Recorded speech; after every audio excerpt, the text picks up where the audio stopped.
il ne faut pas qu'il y ait un cœur brisé qui tombe sur le trône d'un pays. Il y a des choses que je voulais dire, que Dieu me dit depuis longtemps. Mais comme il y a beaucoup d'Ivoiriens ici, je m'étais, parce qu'il ne faut pas qu'on m'assimile à la politique. Vous savez, quand vous cherchez la face de Dieu, Dieu vous parle. Les agissements des hommes qui sont en position d'autorité peuvent être liés, peuvent être rattachés à leur histoire.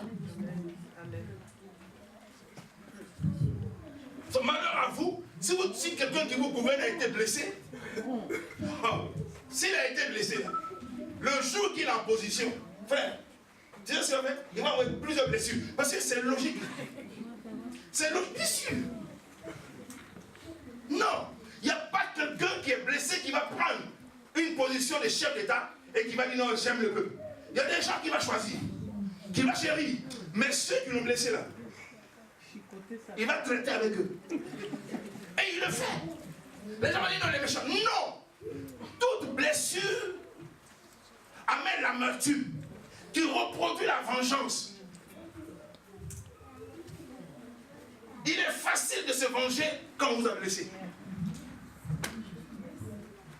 Donc oui, on est dans un scénario assez bizarre. Et les gens, ils ne s'en rendent même pas compte.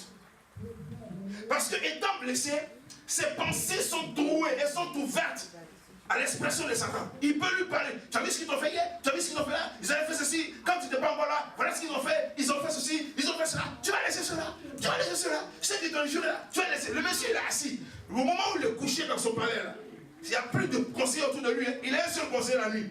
C'est douleur et ce qui parle à sa pensée. Il s'est levé le matin. Il dit mettez-le dans la prison. Mais qu'est-ce qu'il dit? Mettez-le là. Qu'est-ce qui s'est encore passé là pour me lui là, mettez-le en prison. Parce que pendant que Dieu parle, le diable parle à nos pensées. Même quand tu es pasteur, il ne faut pas que les gens vous blâment. Non, moi j'ai un saint homme, alléluia, amen. Quand je prie, les démons sortent. Moi aussi, le diable ne parle pas à mes pensées. Le diable parle aux pensées de tout le monde. Même à Jésus, il a dit donne-moi Pierre, donne-moi. Donc nous tous qui sommes ici là, il nous arrive d'avoir des pensées ou des paroles qui viennent dans notre tête par rapport aux choses passées qu'on nous a fait, les douleurs qu'on a subies. On a même souvent regardé des films sans même payer des tickets. Et tu es assis, tu regardes ça, c'est pas possible. Pourquoi il m'a fait ça? Donc du coup, ton cœur commence à s'enfler. Pourtant, personne ne t'a dérangé. Logiquement, quand vous dormez et que vous rêvez, vous devez être en forme, non? Mais pourquoi tous ceux-là qui sont fâchés le matin comme ceux de la tique? C'est parce qu'il y a des pensées qui... Tu sais, quand tu as fait quelque chose et que tu n'as pas été guéri, frère, ça reste là. Quand tu attends le nom de la personne, c'est comme l'électricité. Du coup, tu es braqué.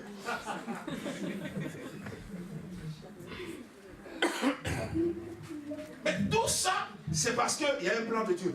Et j'ai compris une chose. Si Dieu ne guérit pas les gens, ça marche là-bas. Ah ouais. Regardez l'histoire de Anne. Anne, quand elle s'est levée, la Bible, après qu'on ait bu, mangé et bu, Anne s'est levée et elle est à Silo. C'est-à-dire qu'elle allait chercher Dieu. Et elle s'est mise dans la présence de Dieu du matin jusqu'au soir. Elle a commencé à déverser ses souffrances, ses douleurs, ses blessures, son amertume, parce qu'elle était en colère avec ses rivales. Et qui peut aimer une telle femme? Dites-moi qu'on est trop spirituel, mais moi je ne l'aurais pas aimé. Je vais me blesser tous les jours comme ça. Non. La femme allait chercher Dieu. Et c'est là que se trouve le secret de la grandeur et de l'accomplissement du plan de Dieu. Quand vous avez un plan de Dieu sur votre vie, le seul recours c'est Dieu. C'est pour ça que nous sommes en train de chercher le Seigneur. Elle avait besoin d'aller chercher Dieu à Silo, déverser son cœur devant Dieu. Demander à ce que Dieu lui pardonne déjà elle-même. Parce que c'est sûr qu'elle a dû avoir dit. C'est une mauvaise pensée. Quelqu'un m'a dit, mais c'est là, c'est parce qu'il y a des enfants qui ont fait le malin. Bien sûr, tu voulais tous mourir, on a la même chose. Non, tu peux avoir des pensées très méchantes quand tu es blessé. Mais regardez, Anne s'est levée. Elle déverse son cœur. On le dit parce que Élie l'a regardée pendant longtemps. Et elle ne parlait pas. Elle ne faisait pas des grandes prières, elle ne parlait pas en langue. Son âme parlait à Dieu. La femme avait besoin d'une touche de Dieu. Elle avait besoin d'être guérie. Tout ce que l'autre lui a fait, elle avait besoin que Dieu l'enlève. Elle avait besoin que Dieu enlève son amertume. Frère, nous ne pouvons pas rentrer dans une nouvelle année avec tous ces fardeaux dans le cœur. On ne peut pas. Tu ne peux pas être autant blessé puis tu rentres en 2015, tu rentres avec un problème. Et aussi longtemps que tu es dans cet état, Dieu ne répond pas aux prières, frère. Parce que Dieu ne répond pas aux gens dont le cœur sont amers. Non, j'ai pardonné. En réalité, Dieu répond aux prières de ses enfants. Il faut fouiller dans ton cœur. Quelles sont les blessures? Quels sont les gens qui t'ont fait du mal? Tu les as cachés quelque part. Tu ne veux même pas les voir, mais tu n'ont qu'à rester là-bas. Sors-les de là. Confronte la vérité comme Anne. Sois réel avec toi-même. Parce qu'il y a une nouvelle année qui se prépare. Est-ce que tu vas encore entrer dans cette année-là avec tout ce fardeau-là? Anne n'a pas voulu attendre une autre année. Ce n'est pas possible. Encore un autre temps, on va revenir ici à Silo pour adorer Dieu. Non, non, non, non, non, non. Moi, Anne, je ne peux plus retourner pour revenir tel que je suis. Non, non, non. La dame s'est déversée devant Dieu. Elle a non seulement demandé pardon à Dieu, mais elle a accepté que le Seigneur la guérisse. Elle a accepté que Dieu enlève toutes ces méchantes paroles, ces mauvaises choses qu'il fait. Elle a demandé à Dieu. C'est pour ça qu'elle est restée là longtemps. La preuve, c'est que quand elle dit qu'elle a bu, elle dit non, moi je ne suis pas une femme pervertie. Mais je suis en train de déverser mon âme devant Dieu. Je suis en train de pleurer devant Dieu. Je suis en train de recommander ma vie à Dieu. Je suis en train de crier à Dieu. Et il faut que ça arrive avant que le banc de 31 décembre prenne. Il faut que ça t'arrive. Parce que frère, on ne peut pas continuer de marcher avec toutes ces blessures dans nos cœurs, avec toutes ces amertumes, avec tout ce... Souvent, tu te dis non, de toute façon, je n'ai plus rien contre lui. Mais en réalité, c'est quoi? Psychologiquement parlant, quand quelqu'un a une forte douleur, ce qu'il fait, l'homme étant créé tel que Dieu l'a créé, il a la capacité de se fermer, de s'enfermer, de mettre un bouclier de protection, faire oublier l'histoire. Pour que dans sa tête, ça n'existe même pas. Mais vous voyez, c'est intéressant. On nous parle, Seigneur, de cet oiseau qu'on appelle l'autruche. Ce n'est pas parce que tu as creusé un petit truc que tu as caché ta tête que tu vas penser de te protéger. Et beaucoup n'aiment pas voir cette vérité parce que, ah non, c'est trop douloureux. Écoutez, si Anne n'avait pas confronté cette réalité, elle ne serait jamais guérie. Dieu ne lui aurait jamais enlevé la vertu dans le cœur et elle ne serait pas sortie de la présence de Dieu avec victoire. Il faut que ta vie soit une vie triomphante, une vie victorieuse. Il faut que ta vie soit une vie victorieuse parce qu'il y a des bénins qui ont besoin de savoir qu'on peut avoir 12 enfants, 8 filles, 4 garçons, et puis on ne peut pas parler de la famille. Et puis une seule peut faire un enfant. Et puis le nom du mari peut être élevé. Parce que quand vous regardez dans l'histoire de Samuel, c'est grâce à Samuel qu'on parle de son père. C'est aussi grâce à toi qu'on parlera de ta famille, on parlera de ta nation, on parlera de toute vie. C'est grâce à toi qu'on reconnaîtra que ton père n'a pas vécu en vain. C'est grâce à toi qu'on saura que cette église existe. C'est le temps de s'ouvrir à la guérison. Dis à quelqu'un, c'est le temps. C'est le temps. C'est le temps. Ne faites pas semblant pour rentrer des douleurs dans l'année qui vient. Parce que tu es en train d'ajouter d'autres choses sur d'autres choses. Puisque toi et moi, on ne connaît pas les défis qui sont devant nous, il vaut mieux régler les choses. Dieu voulait utiliser cette femme, c'est ça? D'elle est sortie l'un des derniers prophètes le plus puissant d'Israël. Elle était la mère d'un grand prophète sans savoir qu'elle était. Ça prend la décision de quelqu'un pour dire je vais rompre avec tout ce qui me trouve. Ce n'est pas Dieu qui l'a poussé, c'est elle qui l'a. Quand les portes sont fermées, quand ta vie est bizarre, quand tu te rends compte qu'on a l'impression que le ciel est fermé, il ne faut pas dire que c'est quelqu'un d'autre. Laissez les autres jouer leur rôle, toi joue ton rôle. Moi je crois que dans cette salle on a besoin de guérison. Je le crois de tout mon cœur. Et partout où je passe, quand ce message on le prêche, personne ne reste là. Dernièrement au Canada, vous savez, il y a eu quelque chose de bizarre de terrorisme là. Il y a une femme qui est chargée. Ouais, comment on dit ça, les gens qui sont proches des ministres? Elle est noire, elle est antillaise, elle est haïtienne. Pendant 48 heures, je pense qu'elle doit être directeur du cabinet du ministère des ministres. 48 heures, ils ont travaillé. Lors de la veillée, la femme est venue. La veillée que j'ai eue avec le pasteur Franck, la femme est arrivée, fatiguée, elle est assise là. C'est aussi une chrétienne bouillante. Quand j'ai commencé mon message, elle s'est assise. Elle a pris un bic. Elle a commencé à prendre. Quand j'ai fait l'appel de la guérison, je vais aller vers elle et dire non, elle ne va pas vers elle. Laisse-la. Plus tôt, me l'envoie dans le bureau. C'est une autorité. Il faut savoir traiter avec les gens qui sont en autorité. Si quelqu'un qui est levé là, il tombe comme ça et puis commence à agir. Donc le ministre aussi. Pour éviter tout cela. C'est pour ça qu'il ne faut pas tomber sur un chef d'appeler. Non, non.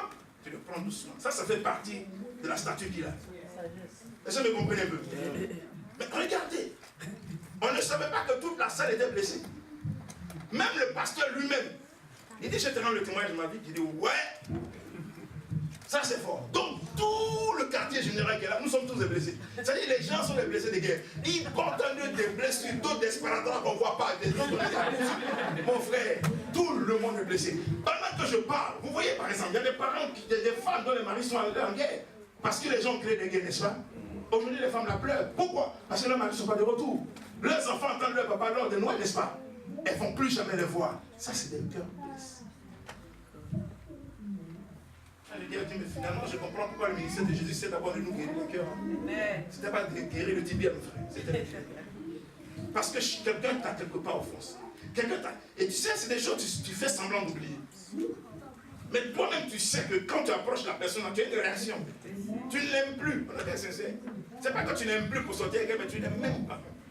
Elle te dérange.